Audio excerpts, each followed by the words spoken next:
सभी बहन भाइयों को वे ओम नमो बुद्धाय। आज वे बुद्ध पूर्णिमा है, हमारे बुद्ध जी की पुण्यतिथि। और हमारा देश भारतवर्ष इन्हीं जैसे महान ऋषि मुनियों तपस्वियों की यह भारत भूमि है, जहाँ पर ये सभी पैदा हुए हैं, शिक्षा दी हैं। हमारे बुद्ध का तो पता ही है सब न भाई, लुम्बिनी में पैदा हुए थे ये, और आज वो जो नेपाल में है लुम्बिनी। तो मैं इनके ऊपर एक बच्चों आपके लिए एक छोटी सी शिक्षाप्रद कहानी सुनाऊंगी, एक छोटी सी जो आपके दिमाग में बैठेगी। बुद्ध तो एक ऐसे तपस्वी थे जहाँ पर उन्होंने तो साक्षात परमात्मा को प्राप्त किया, ज्ञान प्राप्त किया उन्होंने। एक बार बुद्ध खूब अपने तपस्या कर करके अपना सब कुछ ज्ञान अर्जित करके उनको वो जीत नहीं मिल रही उसके ज्ञान की, तो बहुत दुखी हो रहे हैं। तालाब में कहीं नहा रहे हैं, नहाते नहाते उनको ये आया कि कुछ भी ज्ञान अर्जित नहीं है। वो थक गए, मतलब हार मान ली उन्होंने। तो जब वो समुद्र तालाब से बाहर निकलते हैं और बाहर आके जैसे अपने वस्त्र उठाने लगते हैं, ऊपर की तरफ देखा उन्होंने कि एक चिड़िया बार बार समुद्र में से चोंच भरा है और रेत में गिरा हुआ है। खड़े खड़े बुद्ध जी देखते रहे, ऐसे देखते रहे कि ये क्या है, से पूछूं चिड़िया से। जाके बोले कि चिड़िया तू ये एक एक चोंच भर भर के लेके कहाँ जा रही है पानी की। तो चिड़िया बोली मेरे बच्चे गिर गए इसमें, और मेरे बच्चे मैं तभी निकलेंगे जब इसका सारा पानी सुखाऊंगी मैं। तो बुद्ध को भी मालूम ये कि ये पानी कैसे सुखा सकती है। तो बोले तू एक एक बूंद से इसको तालाब को कैसे सुखा सकती है। बोले देखो ये तो मुझे पता नहीं सूखेगा या नहीं, ये मुझे नहीं मालूम है, लेकिन मेरा प्रयास रहेगा जारी। ये मैंने अपने दिल में सोच रखा है कि मैं इसको सुखा के ही रहूँगी। मेरे बच्चे तो तभी मिलेंगे जब इसमें पानी नहीं रहेगा। तो बहन भाई बच्चों, ये इसलिए है ये बात, अगर समुद्र में से बच्चे कैसे निकल सकते हैं, पर वो माँ अपना प्रयत्न जारी रख रही है। कैसे नहीं निकलेंगे। तो जब हारे हुए हमारे बुद्ध जी बैठे हैं बाहर किनारे पे, और ये चिड़िया तो ये कह के चली गई, बोली ये तो मुझे मालूम नहीं कब सूखेगा, लेकिन मेरा प्रयास जारी रहेगा। तो देखो एक चिड़िया की ये बात सुन के बुद्ध वहीं बैठ के और क्या बोले, जब एक चिड़िया एक पक्षी छोटा सा, उसको भी ये लगन है कि मैं इसको सुखा के रहूँगी, कैसे नहीं सूखेगा जब तक मैं लगी रहूँगी। तब उनके ये ध्यान में आया था, उस दिन वो ये सोचा था कि मैंने आज से धारण करता हूँ कि कैसे ज्ञान नहीं मिलेगा, मैं क्यों हार के बैठूँ जब एक चिड़िया नहीं हार रही है। तो वो सारा दिन कितनी बूंद पानी निकालती है उसमें से, और मैं एक इसलिए हार के किनारे पे बैठ गया नहीं। तब से अपने बुद्ध ने बोध गया में जहाँ पर इन्होंने ज्ञान प्राप्त किया उधर ही।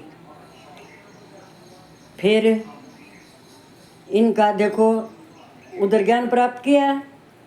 एक और चीज़ देखो इनके लिए भाई, ये पूर्णिमा के दिन तो पैदा हुई है,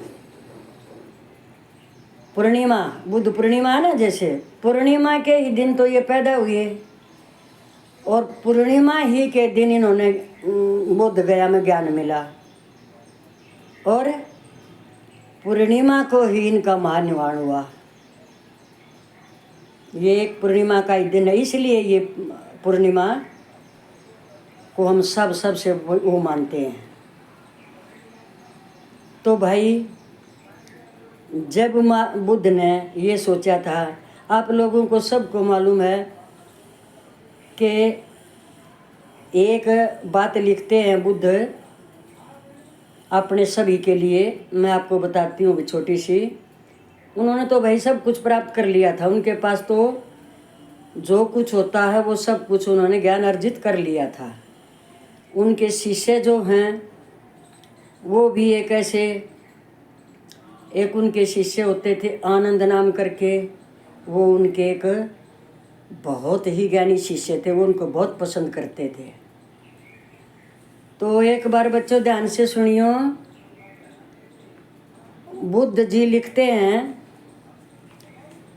ये लिखते हैं, बुद्ध जी कहते हैं भाई सुनियो, जीवन में सफल होना है तो शिक्षाएं तो लेनी चाहिए ना उनसे। जब हम आज उनका जन्मदिन का बुद्ध पूर्णिमा का वर्णन कर रहे हैं तो उनकी शिक्षा तो पकड़नी चाहिए ना। वो ऐसे महान संत महात्मा कैसे हुए, कैसे ज्ञान अर्जित किया, उनकी बातें तो सुननी चाहिए ना बच्चों। सुनो, बुद्ध कहते हैं कि जीवन में सफल होना है तो इन 5 बातों का ध्यान रखो। सबसे पहला, कोई काम है जैसे मुझसे नहीं होगा, मुझसे नहीं होगा। नंबर 2, लोग क्या कहेंगे। नंबर 3, मेरा मूड नहीं है। नंबर 4, मेरी किस्मत खराब है। नंबर 5, मेरे पास समय नहीं है। बुद्ध जी ने कहा है कि इन 5 चीज़ों को छोड़ दो अगर ज़िंदगी में सफल होना है तो ये तो हम जब बच्चों जब हम छोटे थे ना तो ये हमारे सिलेबस में था। एक किताब में इनकी कहानी आया करती है, ये गौतम बुद्ध की। मैं जब बड़ी हुई ना मैंने ये पता चला, मैं कही तो हमारे वही गौतम बुद्ध हैं, क्योंकि ये राजकुमार थे। इनके पिता सुयोधन राजा, इनकी माँ माया देवी, और फिर ये एक ऐसे जो बच्चे थे। तो राज के जो पंडित होते हैं ज्योतिष, वो बता देते हैं कि ये बच्चा साधारण नहीं है। जब वो 5, 6, 10, 8, 10 साल के हुए तो उनका ध्यान राजा के ठाट बाट में, राजकुमार के उसमें बिल्कुल नहीं था। इनके पिता राजा सुयोधन को चिंता हुई कि ये बच्चा तो भी क्या करेगा। 18-19 के साल में उनकी शादी कर दी, फिर भी उसको चैन नहीं। उनको एक बच्चा हुआ, उनकी पत्नी का नाम यशोधरा था। सब ने पता है कि उनको एक लड़का हुआ था। फिर वो एक दिन ऐसे बोले, अपने उनसे आज्ञा ली उन्होंने कि मुझे एक बार महल से बाहर की दुनिया देखनी है। यहाँ तो एक महल का ही है, जो कुछ बाहर की दुनिया का तो मुझे पता ही नहीं। अब महाराज सुयोधन ने आज्ञा दे दी तो उनके ऊपर हाथी के ऊपर बैठ के सैनिक उनको लेके जाते हैं। जैसे बाहर निकले हैं दुनिया में तो उन्होंने कोई बुजुर्ग दिखाई दिया है। सबसे पहले उन्होंने कोई बीमार दिखाई दिया, उससे दुखी, फिर बुजुर्ग दिखाई दिया कि यहाँ तक भी आना है इस उम्र में। बोले ये ऐसे क्यों जी, बूढ़े होने के बाद ऐसे ही होते हैं, सैनिकों ने बताया। फिर कोई सब यात्रा जारी है। तब उन्होंने पूछा सैनिकों से कि ये क्या है। अग जी ये अंतिम यात्रा है इसकी, इसके सांसें पूरे हो गए।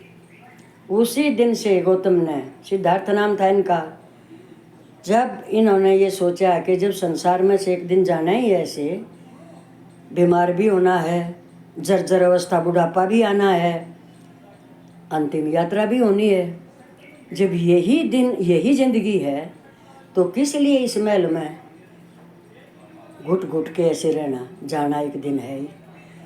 उसी दिन के दिमाग में उथल पुथल मच गई। ऐसे तो कोई उनको निकलने नहीं देगा भाई। बच्चा है छोटा और उसकी पत्नी है, दोनों सो रहे हैं और ये चुपके से उठ के और महल से बाहर निकल लेते हैं, क्योंकि इनको शांति नहीं थी। यही परमात्मा पैदा करता है ऐसे ऐसे को, शख्स को बोलते हैं ना पूत के पांव पालने, ये वही है हमारे सिद्धार्थ गौतम। हम तो कभी से छोटे छोटे इनको पढ़ रहे हैं। तो भाई इनका जहाँ जन्म हुआ लुम्बिनी में, नेपाल में, मैं वो भी देख के आई हूँ। दूसरी बात है भाई, इतना ज्ञान अर्जित करना और परमात्मा को पाना, और जब इसने बोध गया में ज्ञान लिया है तभी तो इनका नाम ये पड़ा है। तो बच्चों, अगर किसी की बात लेते हो कोई शिक्षा की तो उसको पूरा करो बेटे। ये ऐसे क्या क्या बोलोगे, इनको क्या क्या उपाधि दोगे, ऋषि, संत, महात्मा, भाई तपस्वी और ज्ञान अर्जित करने वाले, कि ये पहले इंसान ऐसे थे। जो इंसान ही नहीं हो तो परमात्मा ही बन गए।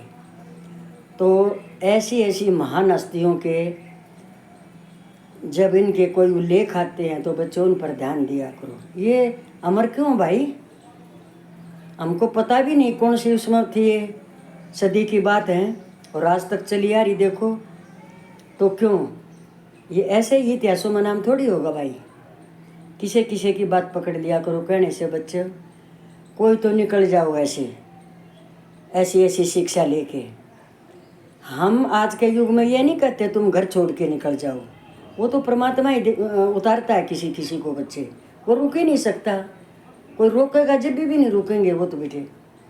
अब यही तो चीज़ है एक, पर इनकी जो शिक्षा है ना वो ले लो बेटा।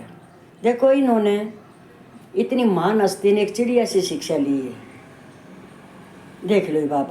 अब हम अपने बच्चा ने के सुना रहे, तुम्हारी सुनते नहीं।